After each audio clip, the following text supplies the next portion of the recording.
Welcome back to Gems with Genesis Amaris Kemp. With me today is Milagros Phillips, and her pronouns are she, her, and hers. And here's a bit about Milagros. Milagros Phillips is a keynote speaker, TEDx presenter, 4 times author, and certified coach. She designs strategic learning programs for organizations seeking to enhance their diversity, equity, and inclusion initiatives through race literacy. Her programs use history, science, research, and storytelling to create compelling, life transforming experiences. For more than 35 years, Milagros has consulted, designed, and facilitated programs across many industries. She is an artist, a Reiki Master and Teacher, a sound therapist, teacher of a course in miracles, and the creator of Race Demystified, a compassionate approach to healing from racial conditioning. Her latest book, Cracking the Healer's Code, a prescription for healing racism and finding wholeness, will be out in August. Milagros is a recipient of the 2021 THOUGHT WALDEN Award for Interfaith Intercultural Understanding. And without further ado, let's welcome Milagros Phillips. Thank you so much for having me on your podcast, Genesis. I'm really excited about our conversation. Likewise, and thank you for carving time out of your day to just come have a coffee chat style conversation.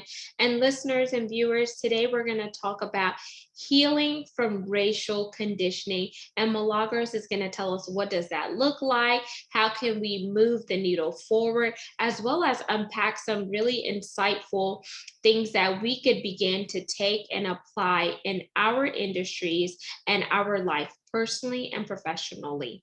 So Milagros, when you think about healing from racial conditioning, what are your pillars around that?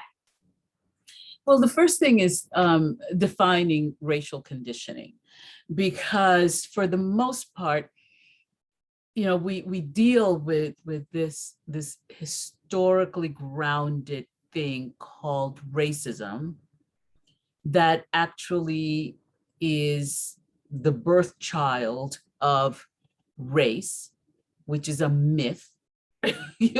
So we are dealing with the reality of something that came out of a myth. So let's just start with that. That's enough for us to unpack, right? And then the realization that that myth came out of what was institutionalized at its time. So we're talking the early mid to late 1400s in Europe and what was going on there. And, and so really race and racism are the condition that was created by what was institutionalized at the time that allowed for people to be colonized and all the things that happened and the Middle Passage and everything else, and how we have been living in this continuum for over 600 years. And no one ever teaches us the actual history of this stuff. You know, no one gives us the context. And so a lot of, I remember, you know, because I'm sure I'm old enough to be a grandma, but I'm gonna say this, okay? And that is that I remember spending a great deal of my life thinking that there was something wrong with me. Like, how come I can't make stuff work? You know what I mean? Like I've gotten the education, I've, raised I've done all of the stuff that you were quote unquote supposed to do. And it just seemed like something just wasn't clicking until I realized that it really wasn't me. It was the rest of the world. You know that saying, it's not me, it's the rest of the world. It really wasn't me. It was the rest of the world, because we have all been so conditioned into this thing into the myth of race, which leads to, racism. And the way that even the way that racism is presented is always presented as if racism was a Black problem. Racism is a problem for people of color. It is not the problem of people of color. That is not our problem. We have other situations that came out of our need to survive under some very difficult conditions. But that is once removed from the dysfunction. Does that make sense? Yes, that makes sense. And then another thing, as you were talking about that I've seen, because I'm first generation American, and I've seen them, whenever you look like you and I, Milagros, if you then add in the fact that your parents are immigrants or foreigners, then you're treated a different way in comparison to someone who is African American, colored, or melanated that was born in the US. They look at you differently. Yeah, they do. And my children are first generation American from my side, because I was born in the Dominican Republic and I was pretty much raised there. I was 10 years old when I came to live in New York City. And the reason that I came here is one of the reasons that people come to this country, whether they came on the Mayflower, unless you came here as an enslaved person, right? Everybody else who came here because there were issues where they were. Like the Europeans that got on that Mayflower, a lot of them were ignorant, thinking that the world was flat, you know what I mean? But they were willing to risk their lives and fall off the face of the earth because they needed to get out of Europe so badly. Because of, there was no freedom, so there was no religious freedom, because if you weren't specifically Catholic, you were subject to being part of what they call the Spanish Inquisition, but really that Inquisition was going on all over Europe because they were trying to turn everyone who was not Catholic into Catholic, right? And so that meant that if you were a Jew, an Islam, a Hindu, and if you were a Christian who was not necessarily Catholic, your life was always in danger. Then you have the reality that there was no sanitation. So there was a lot of illness and diseases. The Europeans carried a lot of illnesses and they spread them all over the world, wherever they colonized. You have rampant starvation and malnutrition, because you only have about 3 months to grow your food. And the rest of the time you have to figure out how you're going to survive, especially if you don't have a place where you can store grain and you can, take care of yourself and your family and your community. And then you'll have this constant threat to your life because you were not of the right religion, right? And so people were desperate to get out of there. So when Columbus went back from Quisqueya, also known as La Española, also known as the Dominican Republic, when he went back to Europe after he took that trip to find India, and he took some Taínos with him, who were the natives that lived on Quisqueya, to prove that he had made it to India, But anyway, so when he went back, very quickly word spread that there's gold in them, their islands, okay, and in their places, right? So we're talking the late 1493 was when he went back. And as you know, the European monarchies were all related. They still are, right? And so words spread like wildfire that, here's this guy that just came back with gold, silver, precious metals, food, tons of food, right? And that he, and he also brought back Taínos with him, and only about, they estimate that he took about 100 Taínos back with him, but only about 6 or 7 actually made it to the other side. The rest died on the ocean. But but I'm saying all this to say that yes, there are people that come to this country, but for the most part, the people who have come to this country because there wasn't a picnic where they were, and that it doesn't matter if it was the Mayflower or today. You know what I mean? Like people come to this country for refuge, and they migrate. People migrate all over the world. They always have, from the beginning of time, migrated because of natural disasters, because of wars, because of famine, because, you know what I mean? And so, housing insecurity, housing insecurity, food insecurity, those are the reasons that people leave their native lands to go to other places. And we treat people as if they didn't deserve to be here. But it's like people are coming here for the same reason that they came, hundreds of years ago. Exactly. And some people, they go from just, the surviving mode to wanting to thrive. And I feel like whenever people don't really understand what was going on in their country, or they don't understand their culture or their backgrounds, then they begin to project their insecurities onto that individual and then onto that racial group. And then you see a lot of turmoil starting to come about. And another thing that too that I've noticed with racism and etc., they don't like whenever there is an interracial couple. And I'm speaking from my own family because my sister's kids are biracial, my brother's kids are biracial. My other brother, his child is truly African American because her mother is from Cameroon and etc. But whenever you see the different dynamics in the family structure, you get these weird looks, you get these sly remarks and snarky. And I'm like, why does it take all of that? We are all human beings. If each one of us gets cut, we're all going to bleed red. The only thing on that makes us different is our outward appearance. So how can we really push the narrative forward and denounce the ignorance? Because there are so many people out here who are ignorant. They feel like it's my way or the highway. Then those people are the ones that get inside of these corporations, and it makes it hell on earth for people who are just wanting to get a decent job, provide for their family, and have a comfortable lifestyle until they build their own stuff up on the side. Yeah, yeah, yeah. No, it's really important for organizations today. So everybody's right now, everyone's talking about DEI. Everybody's doing diversity, equity, and inclusion, and they treat equity like it was equality. Yes. It is not. And I just did a talk about this the other day, and I said, any organization that is serious. I'm not talking about the check the box people, because there's a lot of those. Okay. I came from one of those. Yeah.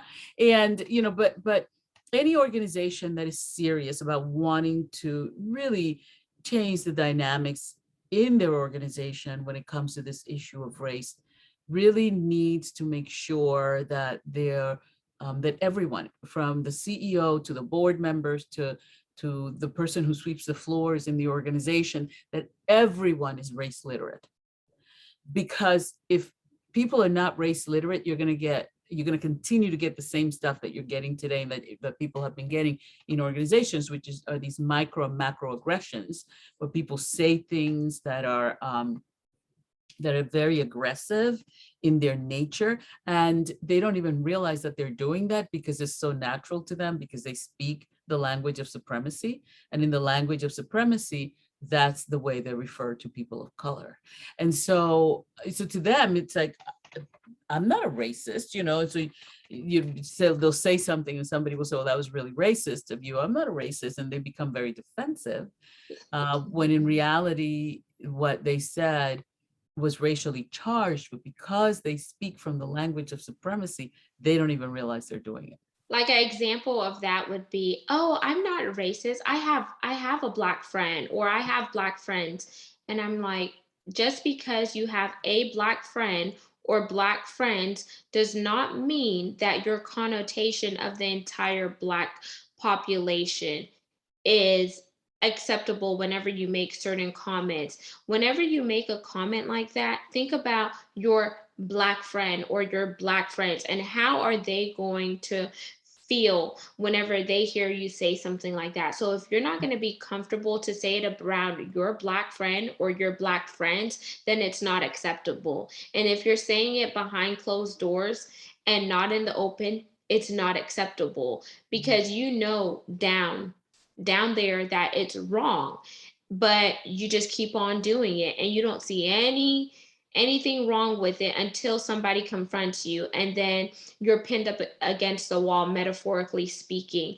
Or another thing that I heard was after the whole Black Lives Matter movement and the whole George Floyd incident, that's when some of these organizations, and I'm speaking from experience because I spent 12 years in oil and gas and energy, which is the good old boys club ran by Caucasians, white males, that they said, "Oh, well, we're diverse, we're equitable, we're inclusive."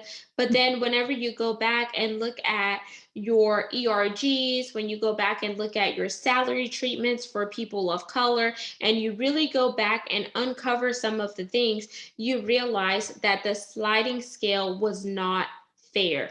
You realize that there was more work that needed to be done because you ran it as a check the box to showcase your shareholders that, oh, well, we've met our quota. We have this amount of Latinos, this amount of Latinos, this amount of Asians, this amount of African Americans or Black, this amount. And then you just moved on because you met your quota. When in actuality, when you hire those individuals, how are you promoting those individuals? What were their salaries like in comparison to their colleagues, especially if they're doing the same amount of work as their colleagues?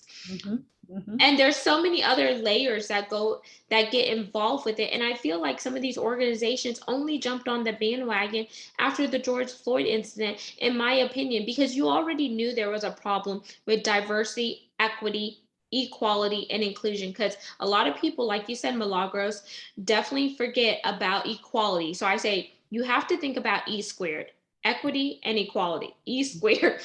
And I feel like you guys are only doing it because of the money that is tied to it. You're not doing the real work because, look, the George Floyd incident is now gone. The Black Lives Matter movement has suppressed. And what are the organizations doing? A lot of those organizations actually laid off a lot of minorities. So you want to talk about diversity, equity, and inclusion? You just made this big old front, but now you're laying off these same people that you talked about Mhm. helping.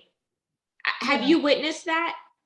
Yeah, that goes on. That's been going on forever. Like, for instance, I know that when a Black woman turns right around 48, even if she's worked for an organization for years and years and years, somehow they manage to lay her off. And they'll hire some new person, young person, with whom they can pay less money and so on and so forth. And then these women have a hard time getting a job.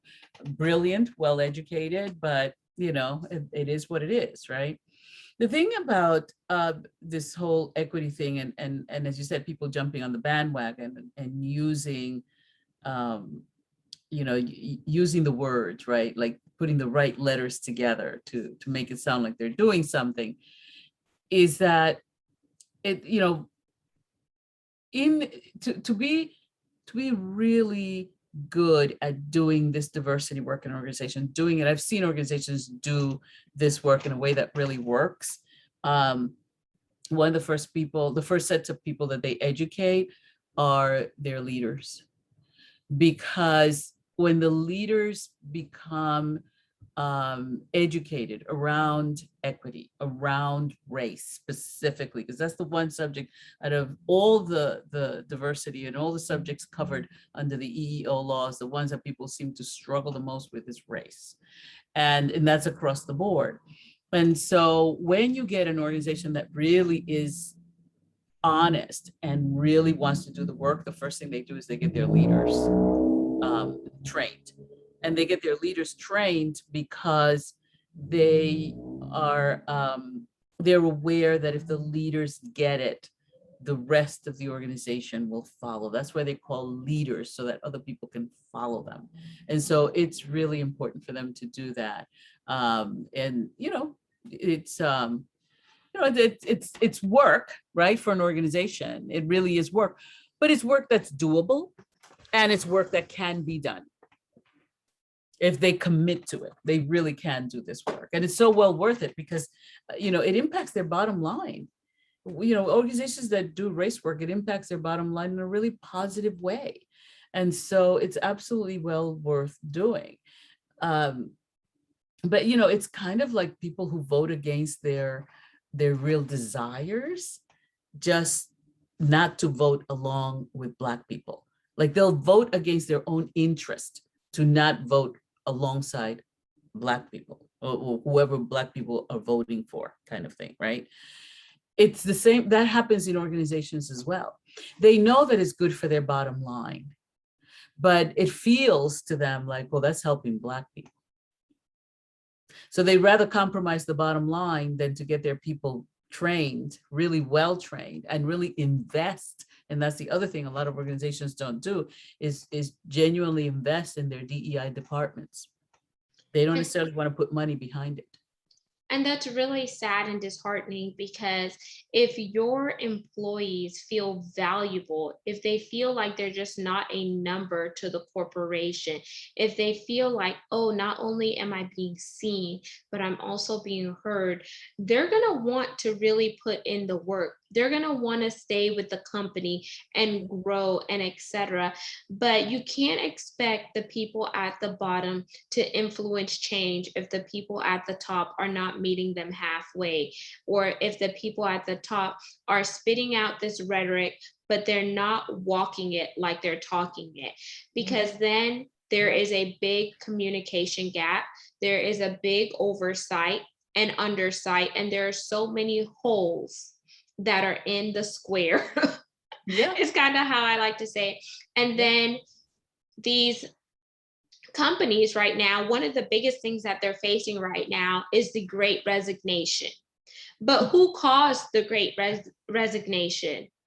You have to ask yourself, who caused that? Mm-hmm. Absolutely. Yeah. Yeah. People are waking up and they're going, especially after having spent so many months at home because of the pandemic.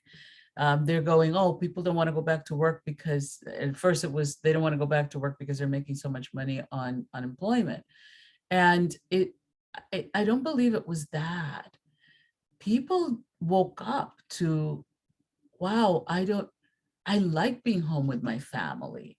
I like, this kind of work schedule where I have a little bit more freedom and things like that.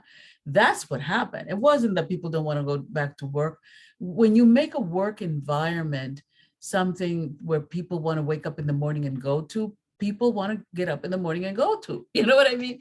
But if your work environment doesn't allow for any kind of freedom and really encroaches on people's freedoms, then your employees are not going to be happy, and they're going to be all looking for a way out. Like most people today are looking for, what can I do so I don't have to spend the rest of my life doing this, right?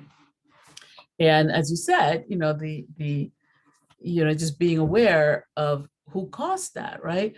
And that brings me to a slightly different subject, and that is, how often people talk about how immigrants are coming here and taking their jobs. Oh, yes, that's all the time. Well, immigrants didn't take white people's jobs. They don't have the power to do that. Who took your job are the people who have the money, the resources, and the power to take your job and send it overseas so they can make a bigger profit. That's who took your job, not black and brown people, because black and brown people don't have the power to take anybody's job because they're usually not the ones doing the hiring.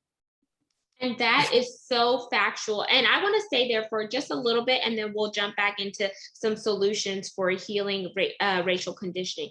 So one thing that happened when I was working for this Fortune 500 oil and gas company, I worked there from 2013 up until February this year, 2021, when I got laid off. And I only got laid off because I spoke up in the vice president of supply chains meeting after the whole George Floyd incident. I told my stance of personal racism as well as professional racism.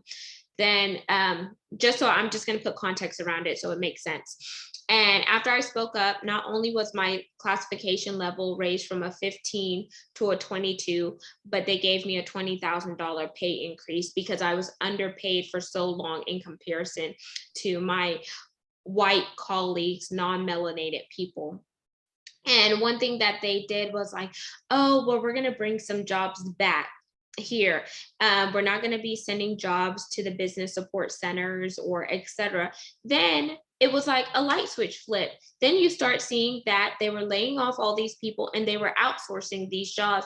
But these are the same people that were on the bandwagon with the previous president. And this is not about politics here, people, because I don't discuss politics. But I'm like, you want to talk about how you want to bring jobs back, but then whenever something is affecting your bottom line and you're more concerned with the profits that you make versus how you're treating your people, then you start cutting those people who have aided you in making those profits. Then you pull away their livelihood and you take that and diversify it and outsource it offshore to business support centers. You take them out of the country, but yet you want to talk about, oh, let's make America great again, let's do all these amazing things to keep the money in our forefront, but then yet your actions are showing something else. And you just took away someone's salary, you took away their livelihood, especially whenever you think about males who work in oil and gas. A lot of times their wives are homemakers because the husband makes a large sum of money where the wife has the luxury to stay at home and not work. So you took away his salary. When his salary is gone, how is his wife going to take care of their children and etc.? Or what about the single mother who's working in oil and gas and you take away her livelihood and you outsource her job? Then what happens to that woman, especially if she's at a certain age where now ageism is a factor and she can't go out there and find another job? And she's spent all her time working in this industry. Now she has to learn how to pivot. Now she has to learn, okay, what type of skills do I have and how are those skills transferable? So what you said is so factual because I have seen that happen firsthand, and it is not a pretty sight. Yeah, absolutely. And yet people will go on television and on and talk about how, these immigrants took away my job. And it's like, no, they didn't. They don't have the power to do that. The folks who actually created the organizations and have the resources and the money and everything else, they're the ones that sent your job overseas. It's got nothing to do with these people coming in, and so it's the speaking truth to people, and some will hear it and some won't because they're just not ready to hear it, and because they have hung their belief system on something faulty, and to say something different would mean that they were wrong. And people don't like to be wrong.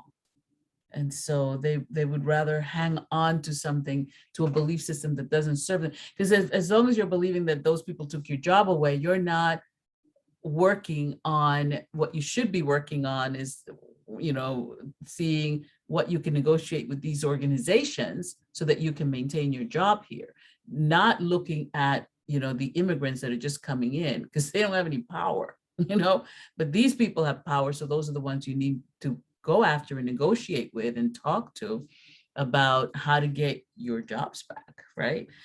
Which I doubt that they're going to bring back to this side of the world because it's expensive to live here, and it would mean higher wages and everything else. Not that they can't, but they're not very likely to do that.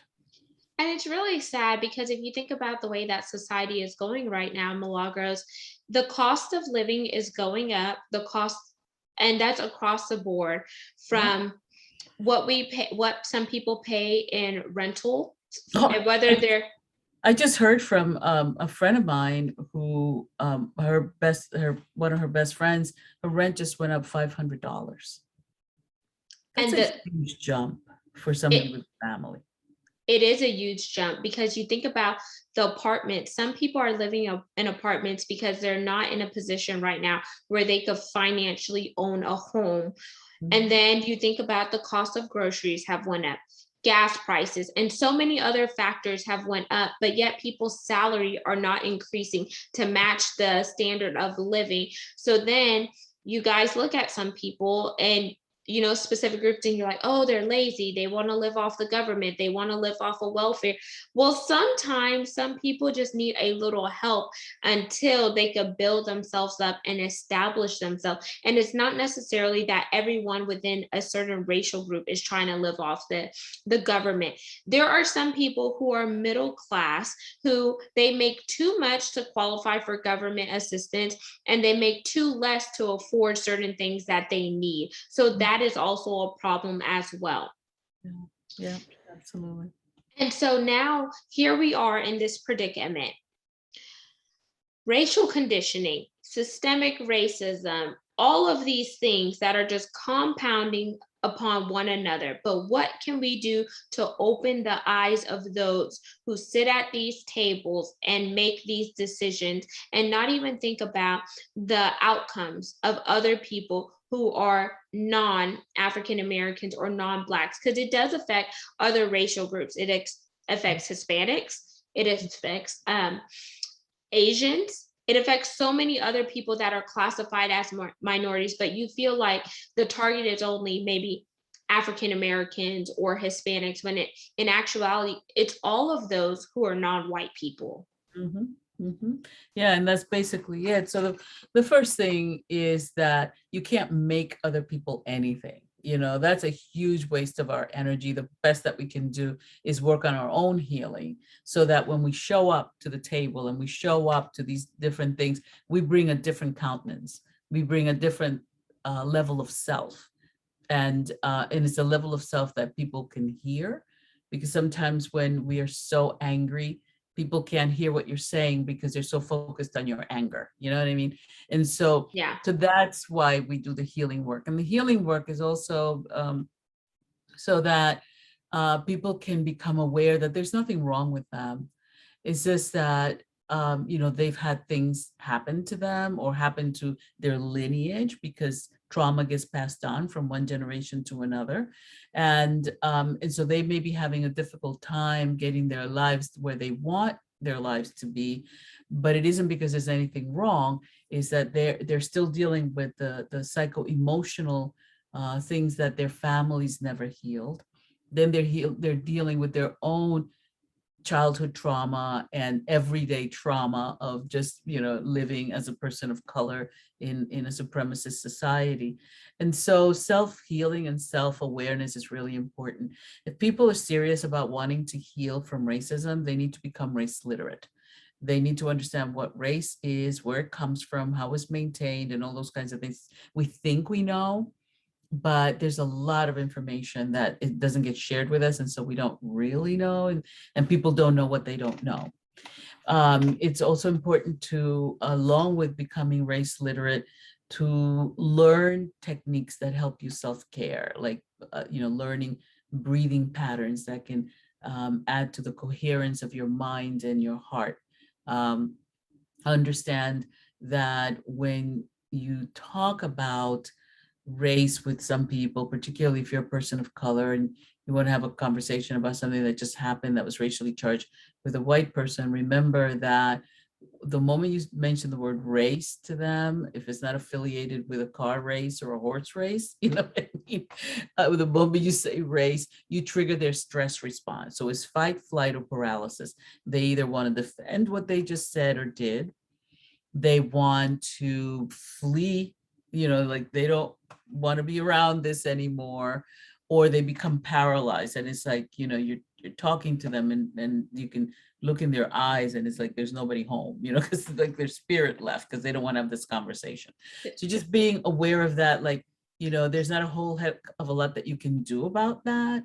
But it's important for you to be able to speak truth to power and to do it in a way that is compassionate, because the reality is that they too have been traumatized, and their trauma goes way back before colonization, which is what allowed them to do the stuff they did through colonization.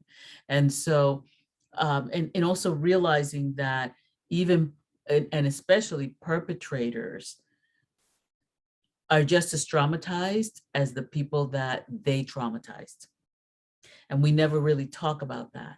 And the thing that perpetrators need to know is that you didn't just traumatize yourself by what you just did to that other person, but you also traumatize your entire lineage. Now you just traumatize your children, your grandchildren, your great-grandchildren, your great-great-great-grandchildren, on down the line. Because it's Okay. generational. It's generational, absolutely. And we know that now through epigenetics and everything else.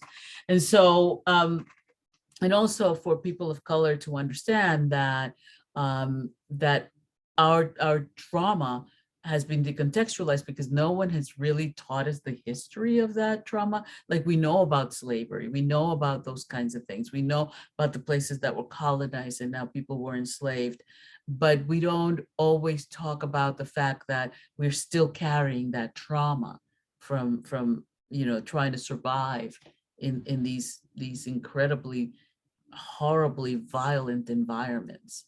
So part of healing is, whites and people that don't have a whole lot of melanin need to take responsibility for the very violent history that they perpetuated throughout the world. And people of color need to realize that they too need to heal from how the survival patterns that they developed in order to be able to survive in these very violent situations. So everybody needs to heal.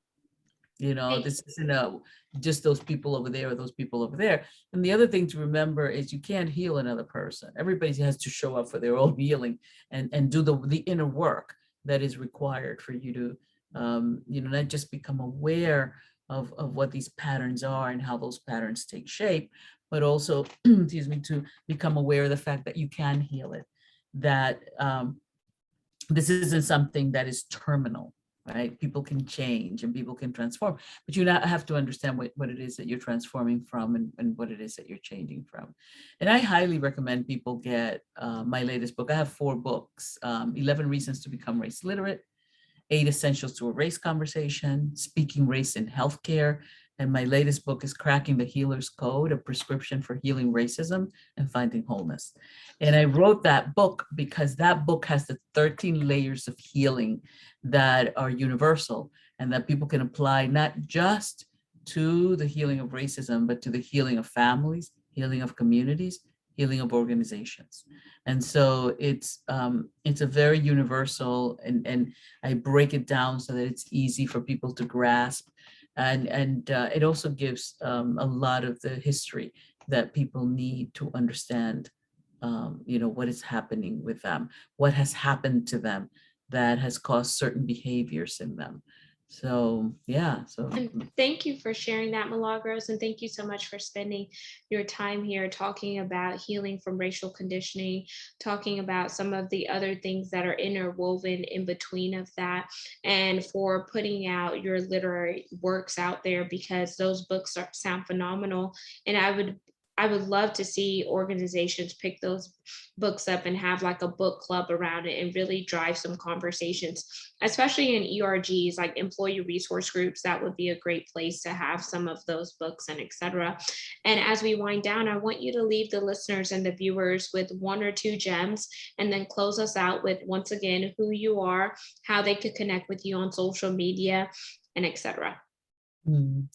Yeah, so my biggest gem to everyone is become race literate, because once you really understand the history of race, which goes way beyond the civil rights movement, way beyond slavery, once you understand how and why people did the things that they did, and you begin to unpack that, what happens is you start peeling away the layers and you start to find yourself, and you start to find your own liberation and your own power, and you're able to accomplish things in your life that you didn't think you could accomplish before. So that would be my jam. If anyone wants to know more about my work, they can check out my website, which is www.milagrosphillips.com, which is my name. And they can also find me on Facebook. Facebook, it's the Race Healer on Facebook, as well as Race Healer on Instagram. Please join my Instagram page. Would love to have you be part of that as well. And join me in the classes. In fact, I have a 2-day intensive that I do just once a year, sometimes a couple times a year. And it's powerful. People just, they rave about it. I've been doing it for 20 years. And people say they never see race the same way again. And so it can make a huge difference in your life. So thank you so much for having me. This has been really fun. My pleasure, Milagros, and thank you so much. Listeners and viewers, you just heard Milagros Phillips here on GEMS. She dropped some amazing nuggets regarding healing from racial equity. Make sure you tap in with her. All of her contact information will be in the show notes. Make sure you subscribe to GEMS with Genesis Amaris Kemp on audio platform as well as on the YouTube channel, so you can never miss any of the amazing content. And until we chat next time, peace, love, and lots of blessings. Remember, you are a masterpiece. You are here for a purpose, and stop playing it safe. Step outside of your comfort zone and run your own race.